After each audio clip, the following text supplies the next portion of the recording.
కాలము సాక్షిగా నష్టంలో పడి ఉన్నారు. ఎవరైతే ఇల్లల్లజీన ఆమను విశ్వసించి సత్కార్యాలు చేస్తారో, విశ్వసించి ఆమను ఆమిలు సాలిహాతి వతవాసౌ బిల్ హక్కి వతవాసౌ బిస్సబ్ర్, విశ్వసించిన దాన్ని సమాజానికి ప్రజలకి అందజేస్తారో సందేశ ప్రచారం. ఇట్లా బహిరంగంగా మాకు రాదండి, మైక్ పట్టుకుంటే మాకు వణుకొస్తుందండి, భయం అవుతుందండి, మేము చెప్పలేము అని చెప్పేవాళ్ళు చాలా చాలా చాలామంది ఉన్నారు. ఇలా చెప్పేవాళ్ళు ఒకటే కాదు ప్రచారం అంటే, ఇంటి పక్కన వాళ్ళకి చెప్పడం, బంధువులకి చెప్పడం, ఇంట్లో వాళ్ళకి చెప్పడం, ఇంకా ఇరుగు పొరుగుకి అంతా కూడా సమాజానికి ఆదర్శంగా ఉండి మనం మంచి నడవడిక కలిగి అల్లాహ్ యొక్క గొప్పతనం, దైవం యొక్క గొప్పతనం, దైవం యొక్క శక్తి, దైవం యొక్క అనుగ్రహాలు వారికి సమయానుసందర్భంగా మధురమైన మాటలు 1-2 అందించటం కూడా సందేశ ప్రచారమే. ఏమంటారు? అందిద్దామా మరి? ఇన్షాల్లా చెప్పండి. ఇన్షాల్లా. అలా అందించే భాగంలో మీరు చెప్పగానే వాళ్ళు వింటారా? ఒప్పుకుంటారా? కల్మా చదువుతారా? దేవుడు అక్కడని యాక్సెప్ట్ చేసి అమ్మటే రారు కదా. ఈ ఎదురు మాట్లాడవచ్చు, అవమానపరచవచ్చు, ఇంకేదైనా మీ మనసుని గాయపరచవచ్చు, మిమ్మల్ని ఏదో విధంగా మానసికంగా బాధ పెట్టవచ్చు. అప్పుడు మీరు సహనం పాటించాలట. అర్థమవుతుందా? సహనం పాటించాలి. ఇలా 4 లక్షణాలు ఎవరిలోనైతే ఉంటాయో వారు నష్టంలో లేరు. దేవుణ్ణి ఒక్కడిగా నమ్మాలి. అర్థమవుతుందా? ఆ దైవాన్ని ఆరాధిస్తూ ఆ దైవాన్ని తెలుసుకున్నటువంటి అల్లాహ్ గురించి సమాజానికి తెలియజేయాలి. తెలియజేసే పనిలో మీకు మానసికంగా కానీ ఎదురైన కష్టాలని, నష్టాలని, బాధల్ని మీరు సహనంతో ఎదుర్కోవాలి. ఈ 4 లక్షణాలు ఎవరిలో అయితే ఉంటాయో వారు నష్టంలో లేరు. ఈ 4 లక్షణాలు ఎవరిలోనైతే లేవో వారు నష్టంలో ఉన్నారు. అర్థమైందా? క్లియరా? ఇక ఈరోజు మనం మాట్లాడుకోబోయే అంశం ఏంటంటే ఇస్లాం 2 భాగాలు. ఎంతమంది తెలుసండి? ఇస్లాం అంతా ఒకటే, 2 భాగాలు ఆడింది, 2 భాగాలు లేదు, ఒకటే భాగం అని ఎవరైనా అనుకుంటున్నారా మనసులో? నాది ప్రచారం కాదు, మనం మాట్లాడుకుంటాను కొన్ని విషయాలు. సోదరిమణులు కూడా జాగ్రత్తగా వినాలి. నేను ప్రశ్నలు అడుగుతాను, మధ్యలో నాకు ఆన్సర్ రావాలి. ఇన్షాల్లా చెప్పండి. ఇన్షాల్లా. ఇస్లాం ఎన్ని భాగాలండి? 2 భాగాలు. 1వ భాగం ఏంటి? 2వ భాగం ఏంటి? ఎవరు చెప్తారు? ఖురాన్ మొదటి భాగం, హదీస్ 2వ భాగం. ఓకే. ఇంకెవరైనా చెప్తారా? అబ్దుల్ హకీం గారు ఎవరైనా? అంటే పేరు పెట్టి అడుగుతున్నానని కాదు, ఆలిమా ఉన్నారు చదివిన వాళ్ళు. బహనో సున్ రే, ఇస్లాం 2 భాగాలు. क्या है वो? सुन रहे, बोलते, जवाब देते. సరే, ఓకే, నేనే చెప్తాను. మరి ఇప్పుడు విన్న తర్వాత మళ్ళీ ఎవరైనా ఈ ప్రశ్న అడిగితే మీ లైఫ్ లాంగ్ మళ్ళీ మర్చిపోకూడదు. అది ఇన్షాల్లా చెప్పండి. ఇన్షాల్లా. ఆమీన్. 1 ఆచరణ భాగం. అర్థమవుతుందా? ఏం చెప్పండి? అమల్ ఆచరణ భాగం. ఆచరణ భాగంలో ముస్లింలు అందరూ మ్యాక్సిమం ఒకరినొకరు కలుపుకొని వెళ్ళాలి ఇన్షాల్లా. ఒక జమాత్ టార్గెట్ చేయటం కానీ, ఇంకొక జమాత్ని హేళన చేసి మాట్లాడటం కానీ, వాళ్ళు మాట్లాడినా వాళ్ళ విజ్ఞత వదిలేయాలి. మనం అల్లా పని చేస్తున్నాం. అందరూ అన్ని జమాతులు అల్లా పని చేస్తున్నారు. షిర్క్ చేయమని ఎవరు చెప్పరు. చేస్తారా ఎవరన్నా? షిర్క్ చేయమని ఎవరు చెప్పరు, బిద్దత్ చేయమని ఎవరు చెప్పరు. ఎవరికున్న జ్ఞానాన్ని బట్టి ఇప్పుడు చిన్న మొక్క ఉంటుంది, అది ఒక 5 సంవత్సరాల తర్వాత పెద్ద చెట్టు అవుతుంది. అర్థమవుతుందా? ఇప్పుడే దీన్ని పెద్ద చెట్టుగా ఊహించుకొని ఆ చెట్టుతో పోల్చుకొని ఈ చెట్టుని హేళన చేయటం, తగ్గించి మాట్లాడటం ఎలాగైతే అజ్ఞానమో, వీళ్ళ యొక్క జ్ఞాన పరిధిని మనం గౌరవించకపోవటం కూడా అంతే అజ్ఞానం. వాళ్ళు అంతే నేర్చుకున్నారు, వాళ్ళకి అంతే తెలుసు. నీకు తెలిస్తే 4 విషయాలు చెప్పాలి కానీ కించపరచకూడదు. అర్థం? ఏ జమాత్నైనా ఏ వ్యక్తినైనా ఇది ఖురాన్ అవుతుంది డైరెక్ట్గా. మీరు ఎవరినైనా కించపరిస్తే ఆ విషయంలో వాళ్ళకి కొంచెం జ్ఞానం తక్కువనే, వేరే విషయంలో వాళ్ళు మీకంటే ఉత్తములై ఉండొచ్చు, వారిని ఎట్టి పరిస్థితిలో స్త్రీనైనా సరే పురుషునైనా సరే కించపరచవద్దు అని చెప్పి ఖురాన్ అవుతుంది. మనం ఆచరణ భాగంలో ఇంకా అల్లాహ్ తఆలా ఖురాన్లో అంటున్నాడు, లా ఇలాహా ఇల్లల్లాహ్ ముహమ్మద్ రసూలుల్లాహ్ సల్లల్లాహు అలైహి వసల్లం. కల్మా చదివిన అందరూ పరస్పరం సహోదరులు. ఎవరు చెప్తున్నారు ఈ మాట? అల్లాహ్ తఆలా చెప్తున్నాడు. ఆ మాటనే మీరు గౌరవించకపోతే ఎవరిని గౌరవించినట్టు? ఆ మాటకి మీరు భయపడకపోతే ఎవరికి మీరు భయపడినట్టు? అల్లాహ్ని గౌరవించినట్టు, అల్లాహ్కి భయపడినట్టు. ఎందుకు ఇదంతా అంటే ముహమ్మద్ సల్లల్లాహు అలైహి వసల్లం గారు ముందే చెప్పారు, 70 యూదులు 72 ఫీకాలు 71 ఫీకా అయినే, మీరు వాళ్ళకంటే ఇంకొకటి ఎక్కువే అవుతారు. మొన్నేం అందరు కలిసి ఉంటారని ఏం చెప్పలేదు. చెప్పారా? చెప్పలేదు. 70 వాళ్ళకంటే మీరు ఇంకో యూదుల కంటే ఇంకొక ఫీకా ఇంకొక వర్గం అదనంగా అవుతారు. కానీ ఏ వర్గమైనా ఈ ఫలానా వర్గం స్వర్గానికి పోద్ది, ఈ తబ్లీగ్ జమాత్ పోద్ది, ఈ ఐలేదీస్ పోద్ది, ఈ జమాత్ ఇస్లాం పోద్ది, ఈ అల్ హక్ వాళ్ళు పోతారు, ఈ జమాతే ముస్లిమీన్ పోతారు. ఖురాన్లో కానీ హదీస్లో కానీ ఎక్కడైనా ఫలానా జమాత్ స్వర్గానికి పోద్ది అని ఏమైనా ఉందా? ఉందా? ఉంటే నాకు చూపేయండి. లేదు. మరి ఎవరు పోతారు? ఎవరు స్వర్గానికి పోతారు? అల్హమ్దులిల్లా, అల్లాహకి భయపడుతూ, అర్థమవుతుందా, తన యొక్క ప్రవర్తనని, తన పనుల్ని, తన ఆలోచనల్ని, అర్థమవుతుందా, తన ఆలోచనల్ని తన పనుల్ని సమస్తం అల్లాహకి అప్పచెపుతూ అల్లాహ్ చూస్తున్నాడనేటటువంటి భయంతో తక్కువ అంటే భయభీతి, భయభీతితోని ఎవరైతే నడుచుకుంటారో వారికి అల్లాహ్ తఆలా ఉన్నతమైన స్థానాన్ని ప్రసాదిస్తాను. ఆడ వ్యక్తి గురించి కానీ వచ్చింది తప్ప జమాతుల గురించి రాలేదు. ఇది మనం అందరం గుర్తుపెట్టుకోవాలి. ఒకసారి మూసా అలైహిస్సలాం గారు అడిగారట అల్లాహ్ సుబ్హానహు వ తఆలా, అల్లాహ్ నీ యొక్క భయభీతిని, నీ యొక్క తక్వాని ఎవరికి ప్రసాదించావు? ఆది మానవుడు ఆదం అలైహిస్సలాం నుంచి అంతం మానవుడు చివరి మానవుడి వరకు ఎవరికి ప్రసాదించావంటే అల్లాహ్ సుబ్హానహు వ తఆలా చెప్తున్నాడు. ఏం చెప్పాడు? ఒక వ్యక్తి పేరు చెప్పాడా? ఒక ప్రవక్త పేరు చెప్పాడా? 1,24,000 మంది పైగా ప్రవక్తలు వచ్చారు. ఒక వ్యక్తి పేరు చెప్పాడా? ఒక ప్రవక్త పేరు చెప్పాడా? ఇంకెవరి పేరు చెప్పాడు అంటే ఎలా చెప్తున్నాడు చూడండి. అతని యొక్క చూపులు అల్లాహ్ చూస్తున్నాడు. ఆ చూపులకి, ఈ చూసే చూపుకి అల్లాహ్ యొక్క తక్కువ, అతని యొక్క చేతులు కానీ అతని యొక్క సర్వం పనులు పగలు రాత్రులు ఎప్పుడైనా సరే ఏదైనా ఒక పని చేద్దామంటే ముందు అతని గుండెల్లో నుంచి అల్లాహ్ స్మరణ వస్తుంది. ఆ అల్లాహ్ స్మరణతోనే అతను చూస్తాడు, అల్లాహ్ స్మరణతోనే ఆలోచిస్తాడు, అల్లాహ్ స్మరణతోనే అడిగేస్తాడు, అల్లాహ్ స్మరణతోనే ఏ పనైనా చేస్తాడు. అలాంటి వ్యక్తి ఎవరైతే ఉన్నాడో అతనికి నేను తక్కువ భయభీతిని ప్రసాదించాను అని చెప్పాడు. మనం మసీదులో నమాజ్ చేసినామంటే ఇటు సలా అని చెప్పినామంటే ఇటు సలా అని చెప్పినాం అయిపోయిందంటే ఖతం. ఇక సెల్లి తీసుకొని ఇక మనకి తక్కువ ఏమన్నా ఉందా? భయభీతి ఏమైనా ఉందా?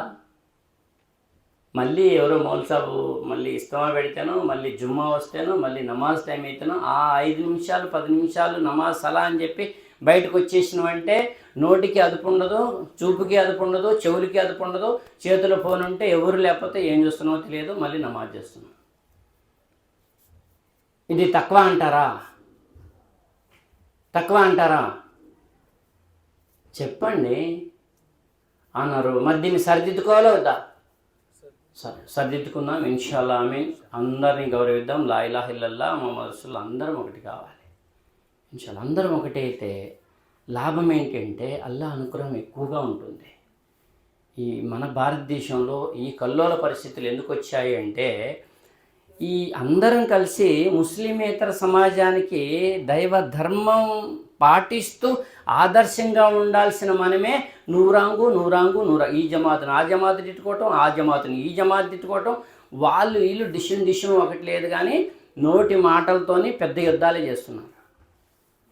అందుకనే అల్లాహ్ తఆలా మనకి మనందరినీ సరిచేయటానికి అల్లాహ్ అధికారం అనే బెత్తం గట్టిగా జులిపించాడు. అర్థమవుతుందా? అదేంటి అంటే ఖురాన్ అయితే ఉంది, అందరికీ తెలుసు మనకి. అధికారం ఇచ్చేవాడు అల్లా, అధికారం నుంచి తొలగించేవాడు అల్లా. ఎవరికి అధికారం ఇవ్వాలో ఆయన చేతిలో ఉంది, ఎవరిని అధికారం నుంచి తొలగించాలో ఆయన చేతిలో ఉంది. ఉందా లేదా? 100% ఏమైనా కొంచెం డౌట్ ఉంటుందా? 100%. వాళ్ళు అది చేశారు, వాళ్ళు ఇది చేశారు, ఆ ఈవీఎంలు మాయ, అది మాయ, ఇది ఏ మాయ అయినా అన్నీ ఆయన చూస్తున్నాడు. అర్థమవుతుందా? ఎందుకు ఈ పరిస్థితులు వచ్చినాయి అంటే ముస్లింలు అందరినీ ఇప్పటికైనా మీరు ఒకటి కాకపోతే, ముస్లిమేతర సమాజానికి సందేశం అందించి వారికి మీరు ఆదర్శంగా ఉండకపోతే మీ మీదకి ఇది చిన్న శిక్ష, ఇంకా పెద్ద శిక్ష కూడా రాబోతుంది. ఇది యూదుల కాలంలో ఇజ్రాయిలులకి జరిగింది. మనకి ఖురాన్లో బనీ ఇస్రాయిల్లో క్లియర్గా చెప్పడం జరిగింది. అర్థమవుతుందా? ఇంకా ఒకటి కాకపోతే జరగబోయే పరిణామాలు ఏంటంటే మన అందరినీ బానిసలు చేసేస్తారు. ఫిరోన్ రాజు కాలంలో ఇజ్రాయిల్ అందరు బానిసలు అయిపోయారా లేదా? బానిసలు అయిపోయారు. గత చరిత్ర, ప్రవక్తల యథార్థ చరిత్ర మన కళ్ళ ముందు ఉంది. అయినా సరే మనం అందరం ఒకటిగా, వాళ్ళు రాళ్ళు రంగు, వీళ్ళు రంగు, వాళ్ళు ఫేక, అది ఈ మొత్తం వచ్చేసి మనకి ఏం చెప్తాం, అది బిద్దత్, ఇది బిద్దత్, ఇది అది షిర్కు, ఇది షిర్కు. ఈ మాటలు తప్ప ముస్లిమేతర సమాజానికి ఈ సందేశం, ఇంత గొప్ప సందేశం, ఇంత ఖురాన్ అద్భుతమైనటువంటి భూమి ఆకాశాల మహోన్నతుడు, మహాశక్తిమంతుడు, సర్వాన్ని సృష్టించి సర్వంపై పట్టు అధికారం, మానవులందరి హృదయాలపై, మానవులందరి ప్రాణాలపై, మానవులందరి శరీరాలపై, సృష్టిలో ఉన్నటువంటి సమస్త చరాచర ప్రాణులపై పట్టు అధికారం ఉన్న మహోన్నతుడు యొక్క వాణి, దైవం వాణి భూమి మీద ఉందే, అదే దివ్య ఖురాన్. అది సమాజానికి అందించే పనిలో నువ్వెంతవరకు న్యాయం చేశావు, నువ్వెంతవరకు బాధ్యత వహించావు అని రేపు నిన్ను అల్లా అడిగితే నీ దగ్గర సమాధానమే ఉంది. ఏమనుందా? లేదు. ఆచరణ భాగం అంతా కూడా లాక్ అయిపోయింది. గుర్తుపెట్టుకోండి, సున్నతులు, ఫర్జులు ఉన్నాయి దాంట్లో. నేను ఈ యొక్క భాగం క్లోజ్ చేస్తున్నాను. రెండో భాగంలోకి వెళ్దాం. ఇస్లాం 2 భాగాలని చెప్పాను. అమల్, ఆచరణ అంతా కూడా ఫజర్ 2 రకాతులే ఏ జమా చేసినా. అర్థమవుతుందా? ఫజర్ 2 రకాతులే. మొదటి ఏ రకాతులోనైనా సరే తక్బీర్ చెప్పి చేతులు కట్టగానే చదవాల్సింది అల్హమ్దులిల్లాహి సూరా ఫాతిహానే. అది కాకుండా ఇంకోటి చదువుతా అంటే నీ నమాజ్ అవ్వదు. 2 రకాతులు కాకుండా పొద్దున్నే లేచా, నిద్రపోయి ఒళ్ళంతా ఫ్రెష్గా ఉంది, నాకు బాగా స్టామినా ఉంది, ఎనర్జీ ఉంది, 4 రకాతులు చదువుతా అంటే అది రాంగ్, అది బిద్దత్. అది బిద్దత్ కూడా కాదు, ఇంకా మించి అవుతుంది. అమ్మలంతా లాక్ అయిపోయింది. ఏదైతే చిన్న చిన్న సున్నతులు ఉన్నాయో ఆ చిన్న చిన్న సున్నతులు వాళ్ళు అందరం కలిసి ఉండటం వల్ల ప్రవక్త ముహమ్మద్ సల్లల్లాహు అలైహి గారి తరీకా ఇది, ఇగో సియాసత్తా ఇది, ఇగో మక్కాలో మదీనా ఉంది, మక్కా అని ఉంది, 2 ల్యాబొరేటరీస్ ఉన్నాయి మనకి. అర్థమవుతుందా? ఇస్లాం ఎక్కడొచ్చిందా, ఆ ఖురాన్ ఎక్కడ దిగిందా అంటే మక్కాలో 12 సంవత్సరాలు చిల్లర, మదీనాలో 10 సంవత్సరాలు, 11 సంవత్సరాలు, మొత్తం 23 సంవత్సరాల కాలంలో 2 ల్యాబొరేటరీస్ ఉన్నాయి. మక్కా కాల పరిస్థితులు ఎలా ఉన్నాయి, మదీనా కాల పరిస్థితులు ఎలా ఉన్నాయి, ఆచరణ మొత్తం మదీనాలో చెప్పడం జరిగింది, ప్రచారం ఎక్కువగా మక్కాలో చెప్పడం జరిగింది. సునోజీ అయిపోయింది. అయితే ఇలాగా అమ్మలంతా కూడా లాక్ అయిపోయింది. దాన్ని ఎవ్వరూ కూడా ఏమీ మార్పులు చేర్పులు చేయలేరు. మగరిబ్ 3 రకాతులు, ఇషా 4 రకాతులు, ఇలాగా ఏదైతే ఉజులో కానీ, తహరత్లో కానీ, అర్థమవుతుందా, నమాజులో రుకు సజ్దాల్లో కానీ, చదివే వాటిల్లో కానీ, ఇదంతా కూడా ఎవ్వరు కూడా ఎటువంటి మార్పులు చేర్పులు చేయరు. నా ఇష్టం, నేను ఎలానే చేస్తాను అనటానికి ఛాన్స్ కూడా లేదు. ఉందంటారా? ఇది ఒక భాగం, అందరూ గుర్తుపెట్టారు. దీంట్లో ఎక్కడైనా సరే అజా ఇవ్వటం కాడి నుంచి, నమాజ్ చదవటం కాడి నుంచి ఏదైతే ముహమ్మద్ సల్లల్లాహు అలైహి గారు చూపించారో అదే పద్ధతిలో మనం నడుచుకోవాలి, అదే పద్ధతిని పాటించాలి, అల్లాహ్నే పిలవాలి. అర్థమవుతుందా? ప్రపంచానికి సృష్టికర్త చివరి దైవ గ్రంథం ద్వారా చెప్తే ఒక యూనిఫామ్ కోడ్గా పెట్టడం జరిగింది. ఎక్కడ ప్రపంచంలో ఏ మసీదుకి వెళ్ళినా, మన గుదిమల్ల మసీదులోనే కాదు, ఎక్కడ ఏ మసీదుకి వెళ్ళినా వాళ్ళు బయటకు వచ్చి ఇప్పుడు మీరు ఎవరిని ఆరాధించారండి అని వాళ్ళని అడిగితే వాళ్ళు ఇచ్చే ఒకే ఒక్క సమాధానం, ఒకే ఒక్క పేరు ఏమొస్తుంది? అల్లా అని వస్తుంది. ఇలాంటి అనుగ్రహం ఇంకా ఏ జాతికి లేదు. అర్థమవుతుందా? ఇలాంటి ఆదర్శం, ఇలాంటి ఆదర్శవంతమైనటువంటి జాతి ఇంకొకటి భూమండలం మీద లేదు. ఖచ్చితంగా చెప్పగలుగుతాం, మనం అందరం చెప్పగలుగుతాం. ఇన్షాల్లా చెప్పండి. ఇంకెవరైనా సరే ఎక్కడికైనా వెళ్ళి నువ్వు ఎవరిని ఆరాధించావంటే ఒకే పేరు ప్రపంచం మొత్తం వచ్చేటటువంటి అనుగ్రహం ఇంకెక్కడైనా ఉందా? లేదు. ఎంత గొప్ప జాతిలో ఎంత గొప్ప ఆదర్శవంతంగా పుట్టించాడో సంతోషపడాలి, కృతజ్ఞతా భావంతో ఉండాలి. ఇక రెండో భాగంలోకి వెళ్దాం ఇన్షాల్లా. వర్షం వస్తుంది, అది అల్లా కారుణ్యం. సరే, ఓకే, అల్హమ్దులిల్లాహ్. రెండో భాగం ఒక 5-10 నిమిషాల్లో క్లోజ్ చేద్దాం. రెండో దాంట్లోనే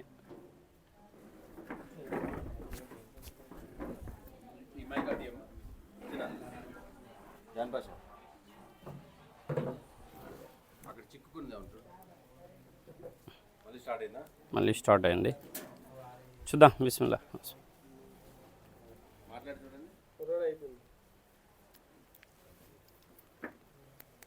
లేదు. ఔజుబిల్లాహి మినష్ షైతానిర్ రజీమ్. బిస్మిల్లాహిర్ రహ్మానిర్ రహీం. రెండో భాగం. సరే, ఒకటో భాగం అయితే మన అందరికీ తెలిసిందే, ఎంత గొప్ప ఆదర్శంలో మనం పుట్టించాడు. దానికి మనం అల్లాహ్తో కృతజ్ఞత తెలుపుకోవాలి. ఇన్షాల్లా, ఆమీన్. అర్థమవుతుందా? ఇంకొక గొప్ప మాట చెప్పాలంటే, ఎక్కడైనా ఒక 10,000 మందికి భోజనాలు అవుతున్నాయి.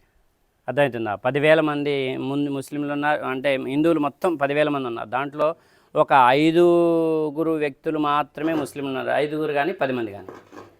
ఎంతమందిలో అండి? 10,000 మందిలో 10 మందే ఉన్నారు ముస్లిమ్స్. అంటే 9,990 మంది ముస్లిమేతరులే ఉన్నారు. హిందూ సోదరులు, క్రైస్తవ సోదరులే ఉన్నారు. సరే, హిందూ సోదరులు ఉన్నారు.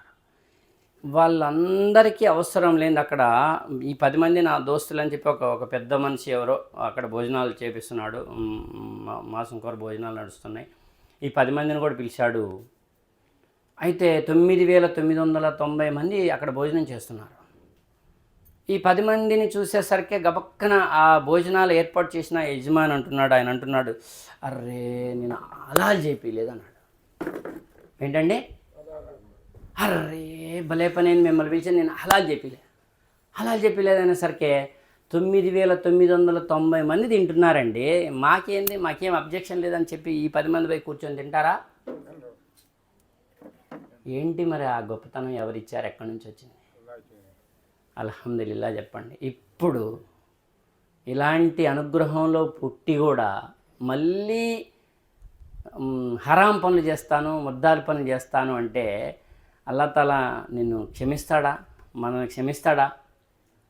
అంతా 9,990 మందికి ఏదైతే వాళ్ళు వదిలేశారో ధర్మాన్ని, హలాల్ని, ఇప్పుడు ఏమంటున్నాడంటే ఖురాన్లో ఈ రెండో భాగం ఏదైతే ఉందో, రెండో భాగం ప్రచార భాగం, సందేశ భాగం. ఆయాల మొహమ్మద్ సల్లల్లాహు అలైహి గారితో స్టార్ట్ అయింది. మొహమ్మద్ సల్లల్లాహు అలైహి గారు వచ్చి ఆయిషా హజరత్ ఖదీజా రజియల్లాహు తఆలా అమ్మకి చెప్పారు. ఆమె కూడా ఇస్లాం స్వీకరించింది. ఆ తర్వాత వచ్చి అబూబకర్ సిద్దిక్ రజియల్లాహు తఆలా అన్హు వారికి చెప్పారు. ఆయన స్నేహితుడు, మొహమ్మద్ సల్లల్లాహు అలైహి గారి స్నేహితుడు, ఆయన ఇస్లాం స్వీకరించారు. తర్వాత అలీ గారికి చెప్పారు, ఆయన కూడా ఇస్లాం స్వీకరించారు. అలాగా 3, 4, 5 ఏది ఇస్లాం ఏదైతే ఆదం గారితో స్టార్ట్ అయిందో ఇది పునఃస్థాపితమైనటువంటి మక్కాలో ఏళ్ల మీద లెక్కేసేంతమంది 12 సంవత్సరాల కాలంలో, 13 సంవత్సరాల కాలంలో 100 నుంచి 150 మంది కంటే ఎక్కువ ఇస్లాం స్వీకరించాల. తెలుసా ఈ విషయం మీకు? 100 నుంచి 150 కంటే ఎక్కువ ఇస్లాం స్వీకరించారు. 13 సంవత్సరాల కాలంలో ఎన్ని అద్భుతాలు చూసినా మొహమ్మద్ సల్లల్లాహు అలైహి వసల్లం గారు స్వయంగా ప్రవక్త జిబ్రీల్ ఆమీన్ ఆయన కాడికి వచ్చింది. దైవదూతల నాయకుడు భూమి నుంచి ఆకాశం అంతెత్తు ఒక్కొక్క వైపు 500 రెక్కలు పరుచుకొని ఎటు చూసినా కానీ తూర్పు నుంచి పడమర వరకు ఏమీ కానరాకుండా ఆయన రెక్కలు, ఆయన రూపమే చూసినటువంటి మహోన్నత శీలం గల మొహమ్మద్ సల్లల్లాహు అలైహి వసల్లం గారు, నేను దైవదూతని చూశాను. ఆ మక్కా అంతా అంటుంది, ఈ జీవితంలో అబద్ధం ఆడని వ్యక్తి ఎవరైనా ఉన్నారు అంటే మొహమ్మద్ సల్లల్లాహు అలైహి వసల్లం గారు. జీవితంలో చెడులు లేని వ్యక్తి ఎవరైనా ఉన్నారు అంటే, ఒక తాగుడు కానీ, ఒక వ్యభిచారం కానీ, ఒక మాట అబద్ధం చెప్పడం కానీ, ఏ చెడు అలవాట్లు లేనటువంటి వ్యక్తి ఎవరైనా ఉన్నారంటే అది మొహమ్మద్ సల్లల్లాహు అలైహి వసల్లం గారు. మొహమ్మద్ గారు అని చెప్పి ఆయనకు ప్రవక్త పదవి రాకముందు మహోన్నత శీలం గల వ్యక్తి మక్కాలో ఒక్క మొహమ్మద్ సల్లల్లాహు అలైహి వసల్లం గారు మాత్రమే. అని చెప్పినటువంటి మహోన్నత శీలం గల ఒక వ్యక్తి చెప్తున్నాడు. దైవదూత వచ్చింది నా కాడికి, ప్రవక్తలందరి దగ్గరకు వచ్చిన దైవదూత వచ్చింది. ఆ దైవదూత నన్ను ప్రవక్తగా అల్లా నియమించాడని చెప్పింది. నేను జాతికి, మానవ జాతికి, భూమండలానికి ప్రవక్తని అని చెప్పి మక్కా ప్రజలందరికీ తెలియజేశారు. అలా అంత అద్భుతం చూసి జీవితంలో అబద్ధం చెప్పని వ్యక్తి 13 సంవత్సరాలు ఈ గొంతెత్తి వెలిగెత్తి ప్రచారం చేస్తే ఎంతమంది ఇస్లాం స్వీకరించారా, దేవుడు ఒక్కడైనా ఒప్పుకున్నారా అంటే 100ల సంఖ్యలో మాత్రమే, 100 లోపే.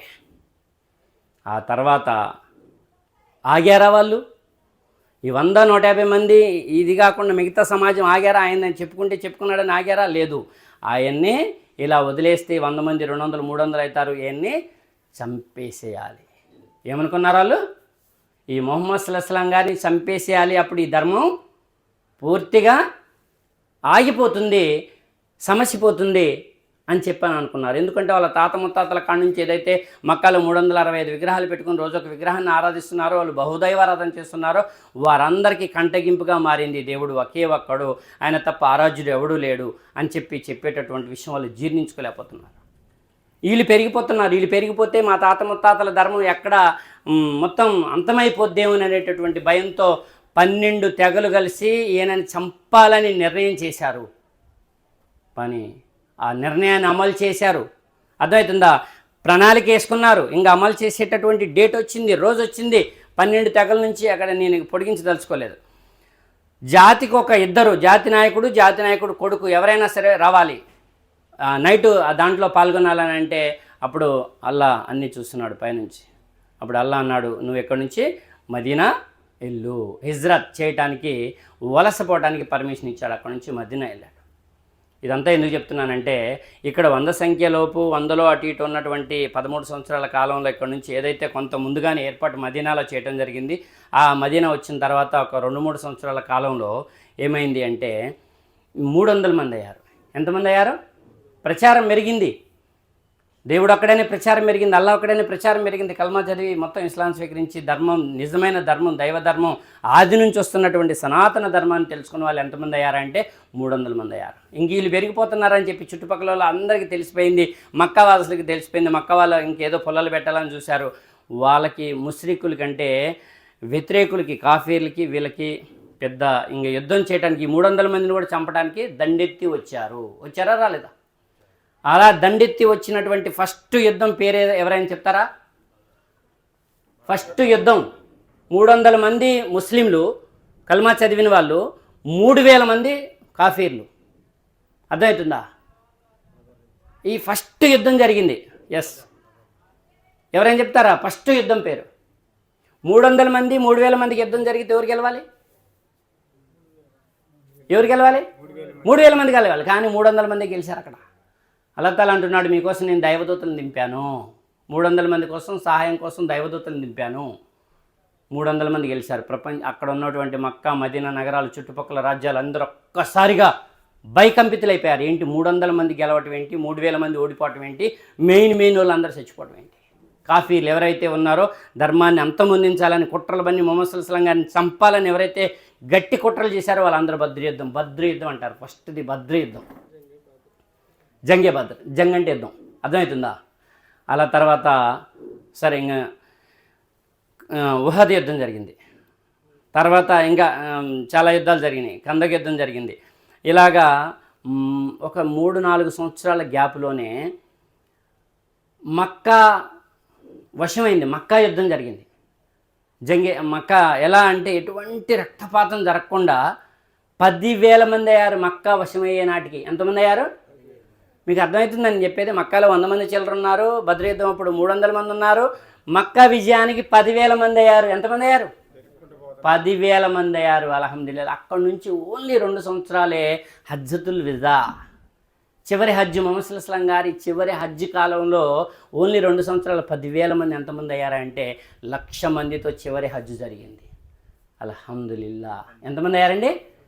1,00,000 మంది అయ్యారు 2 సంవత్సరాల కాలంలో. ఆ 1,00,000 మందిలో మొహమ్మద్ సల్లల్లాహు అలైహి వసల్లం గారు ఒక ప్రసంగం చేశారు.